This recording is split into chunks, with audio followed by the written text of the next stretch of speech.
chapter 25. So on January 15th, during the 9th year of Zedekiah's reign, King Nebuchadnezzar of Babylon led his entire army against Jerusalem. They surrounded the city and built siege ramps against its walls. Jerusalem was kept under siege until the 11th year of King Zedekiah's reign. By July 18th of Zedekiah's 11th year, the famine in the city had become very severe, with the last of the food entirely gone. Then a section of the city wall was broken down, and all the soldiers made plans to escape from the city. But since the city was surrounded by the Babylonians, they waited for nightfall and fled through the gate between the two walls behind the king's gardens. They made a dash across the fields in the direction of the Jordan Valley. But the Babylonians chased after them and caught the king on the plains of Jericho, for by then his men had all abandoned him. They brought him to the king of Babylon at Riblah, where sentence was passed against him. The king of Babylon made Zedekiah watch as all his sons were killed. Then they gouged out Zedekiah's eyes, bound him in bronze chains, and led him away to Babylon. On August 14th of that year, which was the 19th year of Nebuchadnezzar's reign, Nebuzaradan, captain of the guard and official of the Babylonian king, arrived in Jerusalem.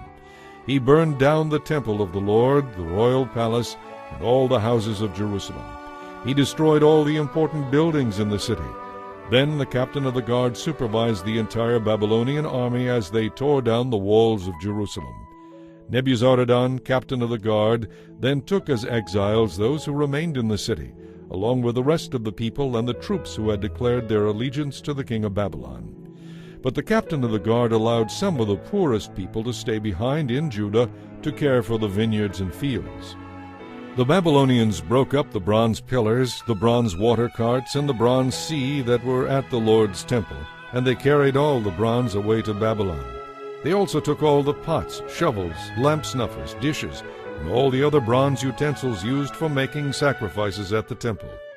Nebuzaradan, captain of the guard, also took the fire pans and basins, and all the other utensils made of pure gold or silver. The bronze from the two pillars, the water carts, and the sea was too great to be weighed.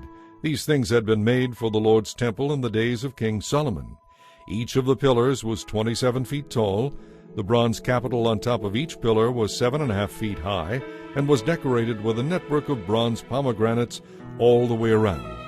The captain of the guard took with him as prisoners Seraiah the chief priest, his assistant Zephaniah, and the 3 chief gatekeepers.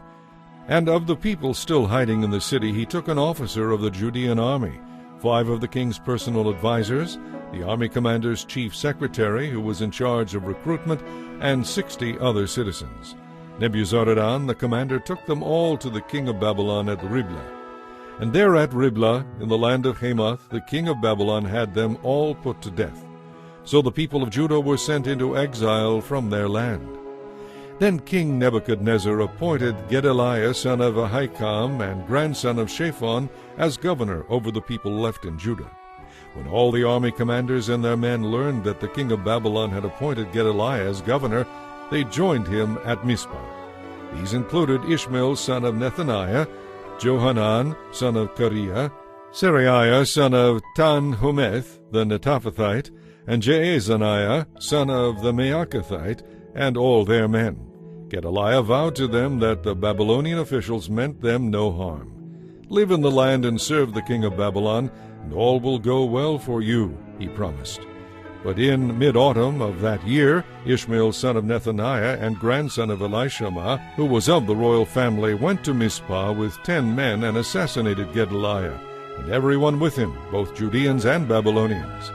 Then all the people of Judah, from the least to the greatest, as well as the army commanders, fled in panic to Egypt, for they were afraid of what the Babylonians would do to them.